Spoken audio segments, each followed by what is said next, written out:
I have to admit, it's not easy being a big-time celebrity. Autograph seekers hound you wherever you go. In fact, no, folks, I'm sorry. I'm just trying to work here. Okay, yeah, sure. Maybe I have time for just one. Oh, they're here to see the car. I have to admit, that hurts a little bit, but I guess the room is big enough for the both of us.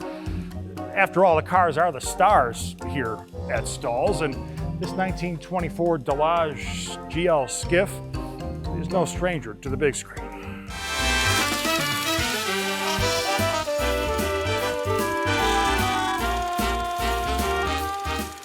A world of wonder, where fantastical music machines provide the soundtrack for a tantalizing stroll through history. Vintage automobiles and memorabilia stimulate the senses around every chromed curve and corner. This is Inside Stahl's.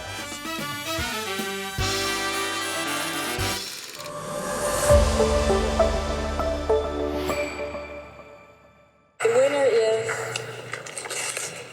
Chariots of Fire.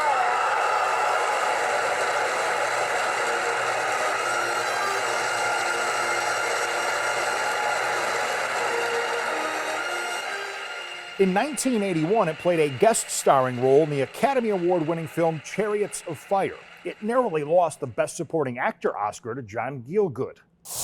I say it all the time, you were robbed. No, you're right. It's an honor just to be nominated. You keep telling yourself that.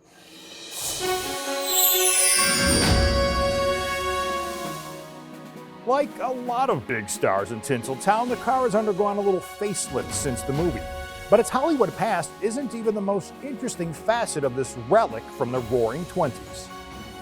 The Delage was designed by France's Louis Delage, who became one of the first to figure out that if it wins on Sunday, it sells on Monday. Delage was known for building fast, durable cars that proved their worth on the racetrack.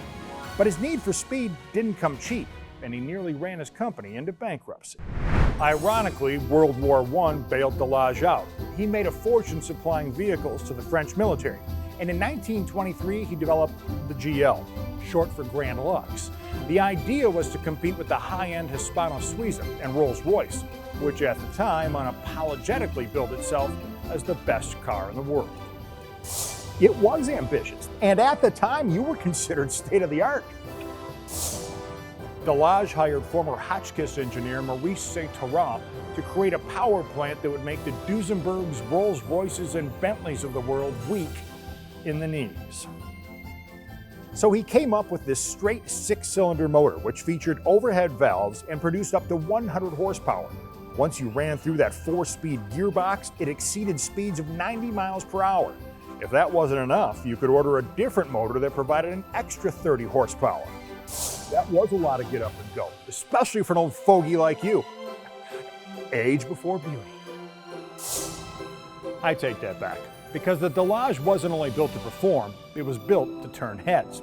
On a personal note, every time I come into Stahl's, I stop and stare at this car. There's just so much to see. In fact, if you look long enough, you might even start to see a boat.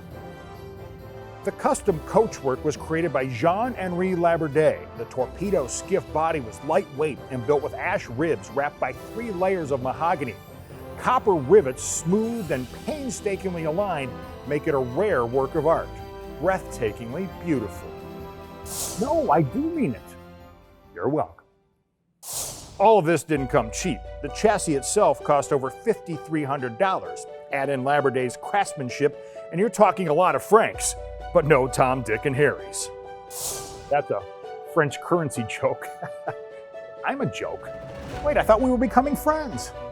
The GL debuted at the 1924 Paris Auto Salon, and despite the price tag, was considered an affordable option in the luxury car market at the time.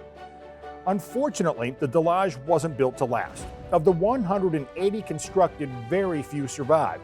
This car was discovered in the 1970s by British restorer Paul Grist, who found it among Sir Francis Samuelson's collection. Old Francis was using the car as a tow vehicle, but it was in remarkably good shape, and Grist performed a full restoration. Today, it's believed this is the only GL ever fitted with a body by Laborde, a truly stunning survivor. Am I done? Yeah, I guess that's it.